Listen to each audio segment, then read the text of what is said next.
আসসালামু আলাইকুম বন্ধুরা, ইউটিউব নিজেই বলে দিচ্ছে যে কয়টা ভিডিও আপলোড করার পর আপনার চ্যানেলটা র‍্যাঙ্ক করবে। আপনাকে আর কয়টা ভিডিও আপলোড করা দরকার, বেশ কিছু সিগন্যাল দিয়ে দিচ্ছে। হয়তো সরাসরি আপনাকে বলছে না, প্রত্যক্ষভাবে বলছে না, কিন্তু পরোক্ষভাবে আপনাকে দেখিয়ে দিচ্ছে যে আসলে আপনার চ্যানেলটা আর কতদূর যাওয়ার পর আপনার চ্যানেলটা গ্রো করবে, আপনার যে কোনো একটা ভিডিও ভাইরাল হতে পারে। এটা কিন্তু বেশ কিছু সিমটমস আপনার চ্যানেলের মধ্যে রয়েছে, কিন্তু আপনি হয়তো ধরতে পারছেন না। কিন্তু যারা অনেক বছর ধরে ইউটিউব প্ল্যাটফর্মে কাজ করছে তাদের পক্ষে কিন্তু এই ধরনের লক্ষণগুলো দেখে কিন্তু তারা বুঝতে পারে যে তাদের চ্যানেলের মধ্যে এখন কি করা দরকার, তাদের চ্যানেলটাকে রিচ বাড়াতে হলে কি করা দরকার, তাদের চ্যানেলের রিচ ধরে রাখার জন্য কি করা দরকার।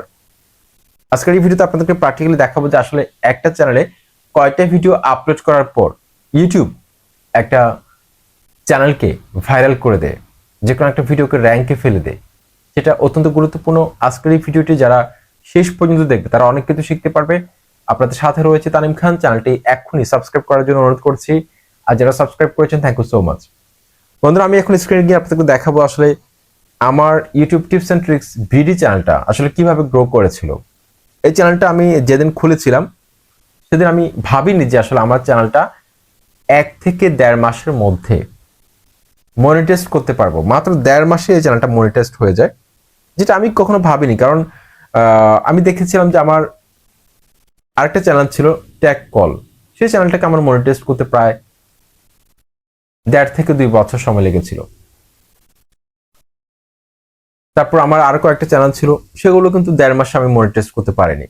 তো এটা আসলে আমার কাছে অনেক স্বপ্নের মতো ছিল, কারণ আমি অন্যান্য ট্যাগ ক্রিয়েটরদেরকে দেখেছিলাম, তাদের চ্যানেলগুলো কিন্তু তাদের স্টোরি শুনেছিলাম, তারাও কিন্তু খুব সহজে মনিটাইজ করতে পারেনি। টেকনিক্যাল ক্যাটাগরিতে ভিউয়ার্সের সংখ্যা কম, ভিডিও ছাড়লে ওরকম ট্রেন্ডিং সেকশনে যায় না, নানা প্রতিকূলতা শুনেছিলাম, যার কারণে অনেকটা হতাশ ছিলাম যে আসলে কি করা যায়। তো এই চ্যানেলটার মধ্যে আমি প্রথম যে ভিডিওটা আপলোড করি সেদিন আমার ভিউজ এসেছিল প্রায় 10-12টার মতো। কিন্তু আমি একটা টার্গেট নিয়েছিলাম যে আমি ভিডিও আপলোড করা ছাড়বো না, আমার ভিউজ আসুক বা না আসুক, আমি কন্টিনিউ ভিডিও আপলোড করে যাব। তো আমার এই চ্যানেলটার মধ্যে প্রথম কোন ভিডিওটা ভাইরাল হয়, আপনারা দেখুন আমার এই চ্যানেলের লাস্টের দিকে অনেক ভিডিওর মধ্যে কিন্তু ভিউজ নেই, 100টা ভিউজও নেই। এরকম অনেকটা ভিডিও আছে, আমি আপনাদেরকে এখন দেখাবো। তাহলে আসলে আপনারা বুঝতে পারবেন আসলে আপনাদের মধ্যে অনেক হতাশা কাজ করে যে আসলে ইউটিউবে কখন আমি সফলতা পাবো বা কখন আমার চ্যানেলটা র্যাঙ্ক করবে। এই ধরনের অনেক চিন্তা আপনাদের মধ্যে রয়েছে, এটা স্বাভাবিক। একটা চ্যানেল খুলেছেন, স্বপ্ন নিয়ে ইউটিউবে এসেছেন ইউটিউব থেকে ইনকাম করার জন্য বা ফেস ভ্যালু ক্রিয়েট করার জন্য, কিন্তু আপনি ইউটিউব থেকে কিচ্ছু পাচ্ছেন না। এরকম যদি চলতে থাকে সেক্ষেত্রে কিন্তু ইউটিউবার হওয়ার যে স্বপ্ন, একটা সময় কিন্তু আপনি ইউটিউব থেকে নিজেই ছিটকে পড়বেন। তো বন্ধুরা, আমি আমার চ্যানেলের মধ্যে প্রবেশ করার পর এখানে ভিডিও সেকশনে যাচ্ছি। একদম আমার চ্যানেলের লাস্টে যে ভিডিওটা আমি এখন যাব সেটার মধ্যে এই ভিডিওটা আপনারা দেখতে পাচ্ছেন, একদম লাস্টের যে ভিডিওটা দেখুন 1400 ভিউজ রয়েছে। কিন্তু এই ভিডিওটা আমার চ্যানেলটা যখন ভাইরাল হয় তারপর 1400 ভিউজ হয়, কিন্তু এর আগে এই ভিডিওটার মধ্যে কিন্তু এতগুলো ভিউজ ছিল না। তারপরে দেখুন 467টা ভিউজ, 616টা ভিউজ, এই যে দেখুন 205টা ভিউজ, 152টা ভিউজ, দেখুন 90টা ভিউজ। 100টা ভিউজে কিন্তু আমার অনেকগুলো ভিডিওর মধ্যে ছিল না, 100টা ভিউজে কিন্তু আমি অনেকগুলো ভিডিওর মধ্যে কিন্তু পাইনি। দেখুন 100টা ভিউজে কিন্তু আমি আমার অনেকগুলো ভিডিওর মধ্যে পাইনি। এখন দেখুন আপনাদের মধ্যে অনেকের প্রশ্ন থাকতে পারে, তাহলে আমরা কয়টা ভিডিও আপলোড করব। অনেকের ভিডিওর মধ্যে আপনারা শুনেছেন যে আপনারা 100টা ভিডিও টার্গেট নিন, 100টা ভিডিও আপলোড করলে কিন্তু আপনাদের একটা ভিডিও ভাইরাল হয়ে যাবে। বন্ধুরা দেখুন, এটা কিন্তু কেউ বলতে পারে না। ইউটিউবের এক সম্পর্কে যারা একদম 100% জানে তারাও কিন্তু বলতে পারে না যে আসলে ইউটিউব অ্যালগরিদমে কিভাবে কাজ করে। হয়তো সে অনুমান নির্ভর একটা কথা বলতে পারে যে আসলে এতটা ভিডিও আপলোড করার পর ইউটিউবে দীর্ঘদিন কাজ করার ফলে, চ্যানেলে কাজ করার ফলে সে আপনাকে বলতে পারে যে এতটা ভিডিও আপলোড করলে আপনার চ্যানেলটা র্যাঙ্ক করতে পারে। যে তার কয়েকটা চ্যানেলকে র্যাঙ্ক করেছিল সেখান থেকে ধারণা নিয়ে আপনাকে হয়তো সেই ধারণাটা দিতে পারে, কিন্তু এক্স্যাক্টলি কেউ বলতে পারবে না যে আপনার চ্যানেলের 60তম ভিডিও, 70তম ভিডিও, 112তম ভিডিও, 150তম ভিডিও গিয়ে ভাইরাল হবে, এটা কিন্তু কেউ বলতে পারবে না।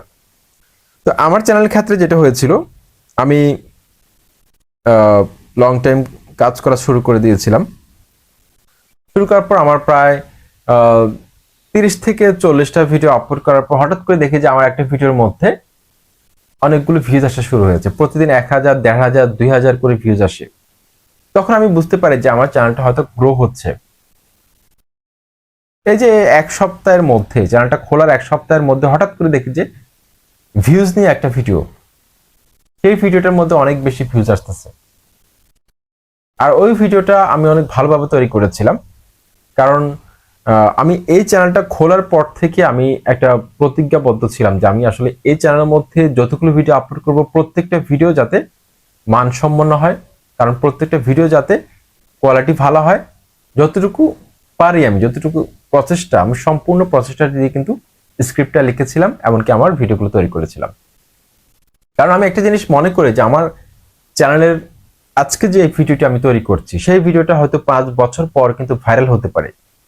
এখন আমি যদি এই ভিডিওটা যদি আমি ভালোভাবে তৈরি না করি, আমি যদি উপস্থাপনা যদি আমার সুন্দর না হয়, সেক্ষেত্রে 5 বছর পর যখন সেই ভিডিওটা মিলিয়ন হিট করবে, তখন আমার কাছে কিন্তু খারাপ লাগবে। তখন আমার কাছে মনে হতে পারে যে কি, ইস, আমি এই ভিডিওটা যদি আরেকটু ভালোভাবে তৈরি করতাম, স্ক্রিপ্টটা যদি সুন্দরভাবে লিখতাম, আরেকটু যদি স্টাডি করতাম, আরেকটু রিসার্চ করতাম, তাহলে কিন্তু আজকের এই ভিডিওটা কিন্তু দর্শকদের কাছে আরো বেশি জনপ্রিয়তা পেত, দর্শকরা আরো বেশি পছন্দ করতো, আরো বেশি ভিউজ পেতাম, সাবস্ক্রাইবার পেতাম। কিন্তু আমরা কিন্তু হুটহাট করে ভিডিও তৈরি করে ফেলি, যার কারণে আমাদের ভিডিওগুলো ভাইরাল হয় না, দর্শকরা পছন্দ করে না। একটা ভিডিওর স্ক্রিপ্টিং যদি আপনি সুন্দরভাবে করতে পারেন, একটা ভিডিওর উপস্থাপনা যদি সুন্দরভাবে করতে পারেন, ইন্ট্রো পার্টটাকে যদি আপনি সুন্দরভাবে তুলে ধরতে পারেন, সুন্দরভাবে গুছিয়ে ধরতে পারেন, সেক্ষেত্রে কিন্তু দর্শক ভিডিওটা কিন্তু অনেক অংশে দেখতে আগ্রহী হয়ে থাকে। কিন্তু ইন্ট্রো পার্ট যদি আপনি দুর্বল হন, উপস্থাপনার শুরুতেই যদি আপনি দর্শকদেরকে ধরে রাখতে না পারেন, ভিডিওতে সাবস্ক্রাইব করুন, ঘন্টা বাজান, এই করুন, সে করুন, লাইক দিন, কমেন্ট করুন, এগুলো কিন্তু আপনি ভিডিওর প্রথমে নিয়ে আসেন, তাহলে কিন্তু দর্শকরা বোরিং ফিল করতে পারে। কারণ ইউটিউবে এখন যে পরিমাণ কম্পিটিশন, এই কম্পিটিশনের মধ্যে কিন্তু আমাদেরকে কিন্তু টিকে থাকতে হবে। যত প্রতিকূল অবস্থায় হোক না কেন, আমাদেরকে কিন্তু যারা কন্টেন্ট ক্রিয়েটর রয়েছে, আমাদেরকে টিকে থাকতে হবে। সেজন্য আপনার কন্টেন্ট কোয়ালিটির মধ্যে দম থাকতে হবে। তো আমার ক্ষেত্রে 30-40তম ভিডিও ভাইরাল হয়েছিল এই চ্যানেলে।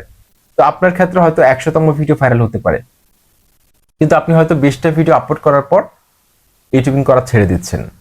হতে পারে আপনার 150তম ভিডিও ভাইরাল হতে পারে।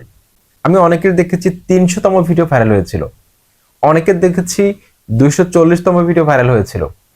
সে কিন্তু কন্টিনিউ কাজ করে গেছে। ইউটিউব নতুন চ্যানেলগুলোকে মাঝে মাঝে কিন্তু টেস্টিং মোডে রাখে। সেই টেস্টিং মোডটা যদি আপনি ওভারকাম করতে পারেন, সেটা থেকে যদি আপনি উঠতে পারেন, তাহলে কি দেখবেন যে আপনার চ্যানেলের মোড় ঘুরে গেছে। আপনি একজন সফল কন্টেন্ট ক্রিয়েটর হিসেবে কিন্তু ইউটিউব প্ল্যাটফর্মে আত্মপ্রকাশ করতে পারবেন। সেই জন্য ভিডিওর সংখ্যা কত হলো সেটার দিকে ফোকাস না করে আপনার কোয়ালিটির দিকে ফোকাস করুন। কোয়ান্টিটি দিকে ফোকাস না করে কোয়ালিটির দিকে ফোকাস করুন। কয়টা ভিডিও আপলোড করলে ভাইরাল হব, এটা যদি আপনি চিন্তা করেন, সেক্ষেত্রে আপনার ভিডিও কোয়ালিটি কখনো ভালো হবে না। এটা কিন্তু একটা সময় আমি চিন্তা করতাম, যখন আমি ইউটিউবিং শুরু করি প্রথম দিকে 2016-র দিকে, শুধু ভিডিও আপলোড করে যেতাম, একদিন 5টা-6টা করে ভিডিও ছাড়তাম, যখন যা মন চাইতো ছেড়ে দিতাম।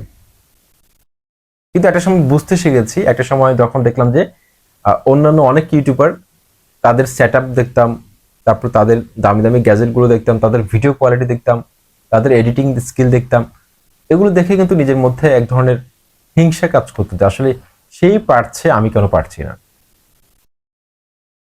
আমার হয়তো দামি গ্যাজেট নাও থাকতে পারে, তখন আমি চিন্তা করলাম এটা যে আমার হাতে স্মার্টফোন যেটা আছে, আমি এটা দিয়ে কাজ করব।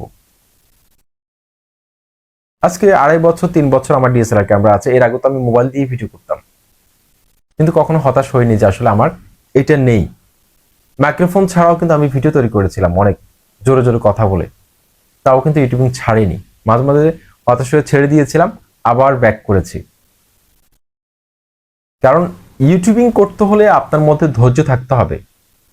কয়টা ভিডিও আপলোড করার পর ভাইরাল হবেন, এই টার্গেটটা থাকা ভালো। কিন্তু এই টার্গেটটা নিয়ে যদি আপনি কন্টিনিউ 3টা 4টা করে ভিডিও আপলোড করে যান, যেগুলো কোয়ালিটিফুল না, যেগুলোর মধ্যে কোয়ালিটি নেই, এক্ষেত্রে কিন্তু আপনার চ্যানেলটা কখনো র্যাঙ্ক করবে না, কারণ দর্শকদের হাতে কিন্তু এখন অনেক অপশন রয়েছে। আপনি একটা ভিডিও আপলোড করে দিলেন, সেই ভিডিওটার মধ্যে থাম্বনেল ঠিক নেই, টাইটেল ঠিক নেই, ভিডিও কোয়ালিটি ঠিক নেই, ভয়েস ঠিক নেই, তারপর হচ্ছে আপনার উপস্থাপনা ঠিক নেই, স্ক্রিপ্টে গোছানো নেই, দর্শকরা কেন আপনার ভিডিওটা দেখবে? তাই দর্শকদেরকে ধরে রাখার জন্য অবশ্যই সবকিছু আস্তে আস্তে ডেভেলপ করার ট্রাই করুন। চ্যানেলটাকে একটু গোছান, ভিডিও কোয়ালিটি ইমপ্রুভ করুন, ইনশাল্লাহ আপনার চ্যানেলটা কিন্তু র্যাঙ্ক করবে। এমনকি টার্গেট নিন মিনিমাম 100টা ভিডিও, 150টা ভিডিও, 300টা পর্যন্ত টার্গেট নিন, এত বেশি দরকার হয় না। দেখবেন যে কোনো একটা ভিডিও ভাইরাল হয়ে যাবে, আপনার এটা নিশ্চিত। আসসালামু আলাইকুম।